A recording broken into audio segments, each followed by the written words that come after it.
Hello friends, welcome to my YouTube channel. तो এখন কথা বলবো দুটো ওয়েব সিরিজ নিয়ে, যার মধ্যে একটা ওয়েব সিরিজ হচ্ছে আমাদের বাংলা ইন্ডাস্ট্রি থেকে এবং আরেকটা ওয়েব সিরিজ হচ্ছে মার্বেলের।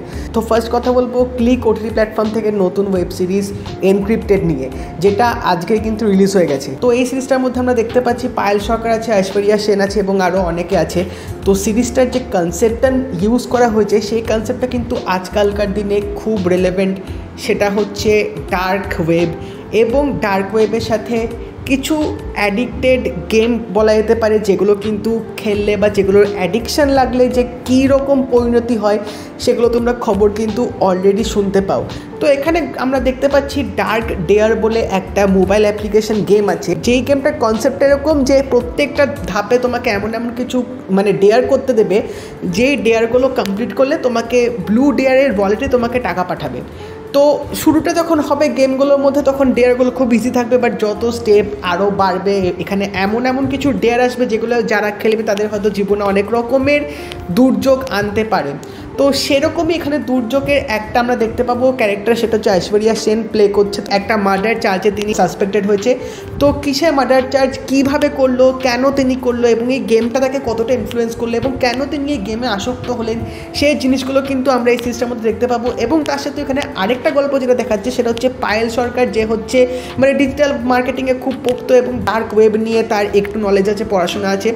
তো এই দুটো গল্প যখন একসাথে লিঙ্ক হবে, পায়েল সরকার এখানে কীভাবে জিনিসটা বার করবে যে এই ডার্ক ওয়েব থেকে ডার্ক ডেয়ার গেমটা কে পরিচালনা করছে, কীভাবে গেমটার উৎপত্তি হলো এবং এটা তিনি কীভাবে বন্ধ করবেন, সেই সব জিনিসগুলো কিন্তু আমরা এই এনক্রিপ্টেড ওয়েব সিরিজটার মধ্যে দেখতে পাবো। তো সত্যি আজকালকার দিনে আমাদের যে সজাগ থাকা উচিত যে কোন গেমটা অ্যাডিক্টেড বা কোন গেমটা ভালো, কোন গেমটা খেলা উচিত, কোন গেমটা খেলা উচিত না, এটা কিন্তু আমরা অনেক সময় বুঝতে পারি, কিন্তু একবার যখন অ্যাডিকশানটা লেগে যায় তখন কিন্তু সেখান থেকে বেরোনো যায় না। সেই জিনিসটা কিন্তু এই সিরিজটার মধ্যে বেশ ভালোভাবে ফুটিয়ে তুলেছে। এবং তাছাড়াও এখানে কিন্তু একটা ড্রাগের অ্যাডিকশনও দেখানো হয়েছে। তো সত্যি কনসেপ্টটা কিন্তু বেশ এখানে চমকপ্রদ ছিল, কারণ এরকম ডার্ক ওয়েব নিয়ে সচরাচর কিন্তু জিনিস আমরা এই টলিউড ইন্ডাস্ট্রিতে দেখতে পাই না। তো সেদিক থেকে বলতে গেলে প্রচেষ্টাটা কিন্তু বেশ ভালো রকম ছিল, বাট হ্যাঁ এক্সিকিউশনটা আরেকটু ভালো রকমভাবে হয়তো করতে পারতো, কারণ এই যে ডার্ক ওয়েবের পুরো ইনভেস্টিগেশনটা যেভাবে হচ্ছিল, কীভাবে তথ্যগুলো উঠে আসছে, কীভাবে ইনভেস্টিগেশনটা হচ্ছে, সেই জিনিসটা যদি আরেকটু ডিটেলিংয়ে দেখাতো তাহলে এটা কিন্তু একটা টান উত্তেজনার সিরিজ কিন্তু হয়ে যেত। বাট হ্যাঁ সিরিজটাকে যেভাবে পরিচালনা করেছে, যেভাবে আমাদের এই টপিকটা তুলে ধরেছে, সেটা কিন্তু সত্যি বেশ প্রশংসাপ্রাপ্য। কারণ এই টপিকটা আমার মনে হয় আজকালকার যুগের ছেলেমেয়েদের দেখা উচিত, এই কাজটা সত্যি দেখা উচিত। তাহলে দেখলে তারা বুঝতে পারবে যে কত রকমের গেম হয় এবং এই গেমে একবার যদি অ্যাডিক্টেড হয়ে যায় তাহলে সে কী সর্বনাশ ডেকে আনতে পারে, সেটা কিন্তু তোমরা এই সিরিজটা দেখলে জানতে পারবে। অভিনয়ের দিক থেকে যদি বলি, এখানে পায়েল সরকার, ঐশ্বরিয়া সেন এবং বাকি যারা আছে প্রত্যেকের অভিনয়টা মোটামুটি ভালো ছিল। ঐশ্বরিয়া সেনের এখানে অভিনয়টা আমার একটু ভালো লেগেছে, কারণ এখানে তিনি একটা ড্রাগ অ্যাডিক্টের রোল প্লে করছে। তো এখানে তার যে ব্রেকডাউনের কিছু মোমেন্টগুলো দেখেছে সেগুলো তিনি বেশ ভালোভাবে ফুটিয়ে তুলতে পেরেছে, যেরকম নর্মালি হয়। এবং তাছাড়াও পায়েল সরকারকে আমরা এখানে অন্যরকম দেখতে পাবো, কারণ তার ক্যারেক্টারটা সম্পূর্ণ আলাদা রকমের ছিল। লুক অ্যান্ড ফিলটাও কিন্তু ঠিকঠাক ছিল, বাট আমার মনে হয় এন্ডিংয়ের দিকে যখন ওই পুরো ভিজুয়ালাইজেশনটা যেভাবে দেখাচ্ছিল, ওই ডার্ক ওয়েব পরিচালনা করা হচ্ছে, সেটার সেটআপটা আমার মনে হয় আরেকটু ভালোভাবে দেখাতে পারতো। যেভাবে এখানে থ্রিল ফ্যাক্টরটা রাখার চেষ্টা করেছে স্বল্প এপিসোডের মধ্যে, সেটা আমার মনে হয় টান উত্তেজনা ছিল। এবং এখানে কিন্তু তোমরা বুঝতে পারবে না যে কে অ্যাকচুয়ালি কাজটা করছে। তো তোমাদের অনেকজনের ওপর কিন্তু সন্দেহ দানা বাঁধবে, বাট লাস্টে যে তোমরা শখটা পাবে সেটাই কিন্তু এই সিরিজটার মধ্যে সবচেয়ে চমকপ্রদ আমার লেগেছে, যার জন্য তোমাদের পুরো কিন্তু এন্ড অবধি গেস করতে হবে যে কে অ্যাকচুয়ালি করছে।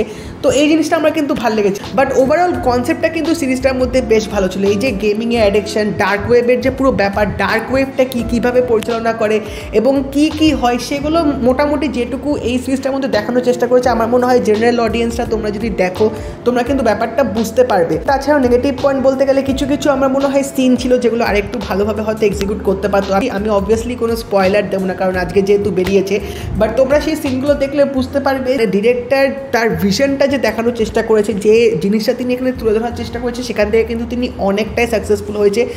এবং নেক্সট যে ওয়েব সিরিজটা নিয়ে কথা বলবো সেটা হচ্ছে মিস মার্ভেল, যেটা অলরেডি এপিসোড 4 স্ট্রিমিং হয়ে গেছে এই বুধবার দিন।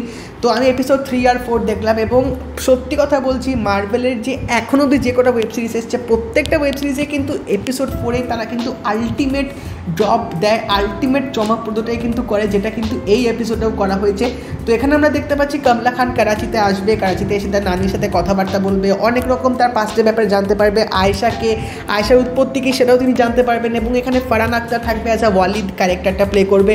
তো তিনি কমলা খানকে আরও কিছু এখানে নলেজ দেবে, আরও কিছু তিনি এখানে তাদের ব্যাপারে জানাবেন, কি এখানে চলছে, কি দুটো ওয়ার্ল্ড এখানে আছে, কারা কোথা থেকে কি এসছে সেগুলো কিন্তু এখানে ভালোভাবে দেখাবে। এবং তাছাড়াও এখানে করাচির ওভারঅল যে লুক অ্যান্ড ফিলটা দিয়েছে সেটা কিন্তু সত্যি এই এপিসোডটার মধ্যে আমার দারুণ লেগেছে। মানে যেভাবে পুরো অ্যাটমসফিয়ারটা সাজিয়েছে, শুরু করে দোকানপাট থেকে শুরু করে যে গানগুলো চলছে বা ওখানকার পরিবেশটা যেরকম হয় সেটা কিন্তু এই এপিসোডটার মধ্যে দারুণভাবে তুলে ধরেছে। বাট যে জিনিসটা সবচেয়ে বেশি হাইলাইট করেছে এই এপিসোডটার মধ্যে অবভিয়াসলি সেটা হচ্ছে পার্টিশন। এই এপিসোডটা কিন্তু পার্টিশন নিয়ে অনেক রকম কথাবার্তা বলা হয়েছে। তো তার নানি যখন এখানে পার্টিশন নিয়ে একটা বক্তৃতা দেবে যে আমার পাসপোর্ট পাকিস্তানি কিন্তু আমি ইন্ডিয়ান এবং আমাদের দুটোর মাঝখানে যে দেয়ালটা উঠছে সেটা বর্ডার, তো এই ডায়লগটা কিন্তু বেশ তোমাদের মনের মধ্যে লাগবে। এবং লাস্টে যে পার্টিশনের সিনটা দেখাবে সত্যি কথা বলছি ওই সিনটা যখন তোমরা দেখবে তোমাদের গা কাটা দিতে বাধ্য এবং তোমরা মানে সিনটা দেখে না ফিল করতে পারবে। মানে পার্টিশনের ওই সিনটা খুব স্বল্প সময়ের মধ্যে দেখিয়েছে কিন্তু যে ইম্প্যাক্টটা ফেলবে সেই ইম্প্যাক্টটা কিন্তু সত্যি বেশ ভালো। আমি এর আগে অনেক এরকম পার্টিশনের সিন এরকম মুভিতে দেখেছি, বাট সত্যি মার্ভেলের এই সিনটা এমনভাবে তুলে ধরেছে ওইটুকু টাইমের মধ্যে যে এই সিনটা তোমাদের কিন্তু অনেক দিন মনে থাকবে। এবং সিরিয়াসলি এক্সিকিউশনটা জাস্ট এক কথায় অসাধারণ ছিল। আমি ভাবতে পারিনি যে মার্ভেল এরকম একটা আমাদের জিনিস উপহার দেবে, কারণ পার্টিশন ব্যাপার নিয়ে মার্ভেলের এরকম আমি আশা করিনি। বাট তারা যেভাবে জিনিসটাকে ডিল করেছে সেটা কিন্তু সত্যি বাহবা দেওয়ার মতো। এবং এখানে ফারহান আখতারের ক্যারেক্টারটাও বেশ ভালো ছিল, অনেকটা মানে এই মিস মার্ভেলকে এগিয়ে নিয়ে যেতে সাহায্য করবে। এখানে অ্যাকশন যে সিকোয়েন্সগুলো দেখেছি সেটাও কিন্তু ভালো ছিল। বাট এই এপিসোডটার মধ্যে ব্যাকগ্রাউন্ড মিউজিকটা কিন্তু চমকপ্রদ ছিল, তোমরা কিন্তু টোটালি এনজয় করবে। তো এখন দেখা যাক এপিসোড 5টা কীরকম হয়, বেশ এক্সাইটেড আছি আমি 5-এ কী আমরা দেখতে চলেছি। তো এই ছিল দুটো ওয়েব সিরিজের আমার রিভিউ। তোমরা যদি দুটো দেখে থাকো আমাকে অবশ্যই জানিও তোমাদের কেমন লাগলো, এবং যদি এই ভিডিওটা ভালো লেগে থাকে লাইক করে দিও, শেয়ার করে দিও, চ্যানেলটা কিন্তু অবশ্যই সাবস্ক্রাইব করে দেবে, নোটিফিকেশন বেলটাও কিন্তু অল করে দিও। তো দেখা হবে পরের ভিডিওতে, বাই।